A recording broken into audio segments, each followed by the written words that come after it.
नमस्कार खवय्यांनो, कसे आहात? मी शरयू तुमचं कुक विथ शरयूमध्ये स्वागत करते. आज आहे संक्रांती, तर तुम्हा सगळ्यांना संक्रांतीच्या खूप खूप शुभेच्छा. अरेच्या तिळाच्या वड्या करायच्या अजून बाकी आहेत. काळजी करायची नाही, कारण आज आपण घेऊन आलेलो आहोत झटपट होणाऱ्या तिळाच्या वड्या. ह्या वड्या झटपट करताना टेस्टी कशा करायच्या त्याच्या छोट्या छोट्या टिप्स मी आज इथे घेऊन आलेली आहे. तर मग अशा झटपट होणाऱ्या तिळाच्या वड्या करायला आपण सुरुवात करूया. प्रथम आपण एका कढईमध्ये शेंगदाणे घ्यायचे आहेत. तर अशा पद्धतीने मी इथे 200 ग्रॅम शेंगदाणे घेतलेले आहेत, तुम्ही बघू शकता. आणि छान प्रकारे ते खरपूस असे भाजून घ्यायचे आहेत. या पद्धतीने आपले शेंगदाणे इथे एकदम मंद आचेवरती आपण भाजून घेतलेले आहेत. आता हे आपल्याला बाजूने काढून घ्यायचे आहेत. तर अशाच पद्धतीने आपल्याला पांढरे तीळसुद्धा इथे भाजून घ्यायचे आहेत. तर हे सगळं जे भाजणं आहे ते कमी आचेवर आपल्याला करायचं आहे, जेणेकरून आपले तीळ जळणार नाहीत. आणि हे सुद्धा गोल्डन ब्राऊन होईपर्यंतच आपल्याला भाजायचे आहेत तीळ. आणि हे सुद्धा आपण बाजूने काढून घेणार आहोत. खूप तीळ भाजायचे नाहीत, कारण आपल्याला पुढे जाऊन ते गरम गुळामध्ये घालायचे आहेत, तर ते आणखी छान होतात गुळामध्ये. तर तीळसुद्धा मी इथे बाजूने काढून घेते आहे. आता तुम्ही इथे बघू शकता आपले तीळ भाजून तयार आहेत. आणि याला असा हलकेपणा येतो तिळाला. तर त्या क्षणी आपल्याला गॅस इथे बंद करून तीळ बाजूने ठेवायचे आहेत. तर या पद्धतीने मी तीळ एका बाउलमध्ये काढून घेते आहे. आपल्याला हे बारीक करायचे आहेत. तर तीळ एकदम गरम गरम असताना बारीक नाही करायचे आहेत. थोडे थंड व्हायसाठी मी इथे एका बाउलला हे तीळ या पद्धतीने काढून घेते आहे. असेच आपल्याला शेंगदाणेसुद्धा बाजूने काढायचे आहेत. आणि शेंगदाणे थंड झाले की आपण याचे सालं काढून घेणार आहोत. तुम्ही बघू शकता इथे अशा पद्धतीने पांढरे शेंगदाणे आपल्याला हवे आहेत. तर मी सगळे सालं इथे काढून घेतले आहेत. त्यामुळे आपली वडी जी आहे ती छान पांढरी होते. शेंगदाण्याचा सालांचा कलर त्या वडीला येणार नाही. आता आपल्याला एक एक करून हे सगळं बारीक करायचं. सर्वप्रथम मी इथे तीळ बारीक करून घेणार आहे. तर तीळ आपला इथे बारीक झाला. एकदम पावडर अशी तिळाची आपल्याला इथे पाहिजे आहे. तुम्ही बघू शकता मस्त. तर शेंगदाणेसुद्धा आपल्याला इथे बारीक करून घ्यायचे आहे. तर ते बारीक करताना काळजी अशी घ्यायची की ते थोडे जाडसर आपल्याला दाणे बारीक करायचे आहेत, कारण वड्यांमध्ये मध्ये मध्ये जेव्हा दाणे येतात तेव्हा खूप छान लागतात. तर यानंतर मी एका कढईमध्ये तूप घालून घेतलेलं आहे. आणि तूप थोडं गरम झालं की त्यामध्ये आपल्याला घालायचं आहे गूळ. तर गुळाचं जे प्रमाण आहे ते मी असं घेतलेलं आहे. आता आपला जो शेंगदाणे आणि तिळाचा जो कूट झालेला आहे तो साधारण 4 वाटीचा झालेला आहे. तर 4 वाटी आणि प्लस 1 वाटी असा गूळ मी इथे घातलेला आहे.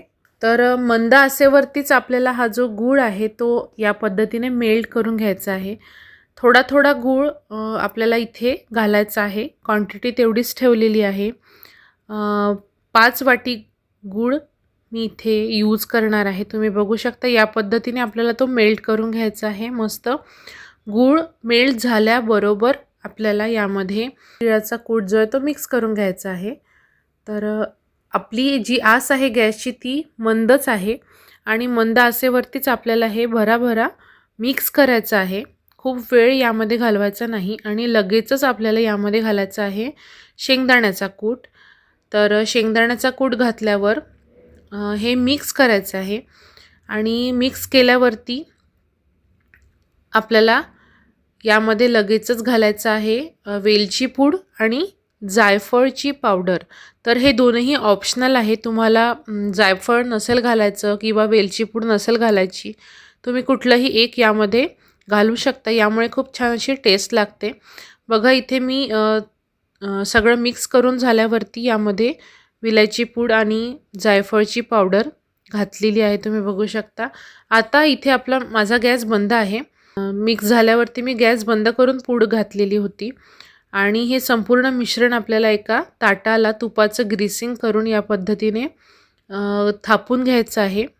अशा पद्धतीने हे थोडं गरम असतं, तर तुम्ही प्लेटनी वगैरे हे थापू शकता. बघा या पद्धतीने इतकं थापायचं आहे की वडी आपली छान बाइंड होईल आहे. खूप गूळ घातला तर हे छान छान होतं घट्ट, परंतु जो गोडपणा आहे तो खूप जास्त गोड वडी आपल्याला लागते. त्यामुळे आपण याच प्रमाणात गूळ घालून ही वडी बनवू शकतो. आता गार्निशिंगसाठी मी थोडंसं काळे तीळ आणि खोबरा कीस इथे घातलेला आहे वरून. तुम्हाला खोबरा कीस वडीमध्ये सुद्धा घालायचं असेल तुम्ही घालू शकता. खूप छान टेस्ट लागते. फक्त थोडा बारीक याचा कीस करून घ्यायचा खोबऱ्याचा. वरून तीळ घातल्यावर यावरती एक प्लेट अशी फिरवून घ्यायची जेणेकरून तीळ छान वड्यांमध्ये फसतील आहे. आणि चाकूनी या पद्धतीने तुम्हाला ज्या पण साईजची वडी पाहिजे आहे तुम्ही ती कट करू शकता. जी आपण वडी ताटामध्ये थापली आहे ती भरपूर अशी थापायची आहे, दाब देऊन थापायची आहे जेणेकरून वडी छान कॉम्पॅक्ट होईल आपली. तुम्ही इथे बघू शकता मी मिडियम साईजच्या वडी कट करून घेते आणि इझिली अशी ही वडी कट होते कारण खूप सॉफ्ट असं हे मिश्रण बनतं. खूप याचा गुळाचा पाक जर बनवला तर ती वडी कडक व्हायची शक्यता असते. त्यामुळे फक्त गूळ मेल्ट करून आपल्याला डायरेक्ट यामध्ये सगळं सारण घालायचं असतं. बघा इथे वड्या आपल्या कट होत आहेत एकदम मस्त इझिली. कट करताना सुद्धा मज्जा येते मस्त. आता आपल्या वड्या इथे रेडी झालेल्या आहेत. मी तुम्हाला दाखवते. एकदम मस्त अशी वडी निघते, अलगद ही वडी होते आणि खायला इतकी टेस्टी लागते म्हणून सांगू. आणि झटपट होणारी ही वडी आहे. तुम्हाला कामामुळे वेळ नसेल मिळाला, आजच संक्रांत आहे, आता वड्या कधी करू, हे सगळे प्रश्न तुमचे सॉल्व होतील. ही वडी करून बघा, एकदम मस्त अशी ही होते आणि झटपट होते. विशेष म्हणजे तुम्हाला कोणीही विचारेल की ही वडी कशी केली. तुम्ही वडीचं टेक्स्चर बघू शकता, खूप छान असं दिसतंय. तर अशाच छान छान रेसिपीसाठी तुम्ही माझ्या चॅनलला अजूनही सबस्क्राईब केलं नसेल तर सबस्क्राईब करा, बेल आयकॉनला क्लिक करा, लाईक करा, शेअर करा. पुन्हा एकदा भेटूयात अशाच एका इझी आणि टेस्टी रेसिपीसोबत. तोपर्यंत मस्त खा, स्वस्त रहा, माझं यूट्यूब चॅनल बघत रहा. थँक्यू.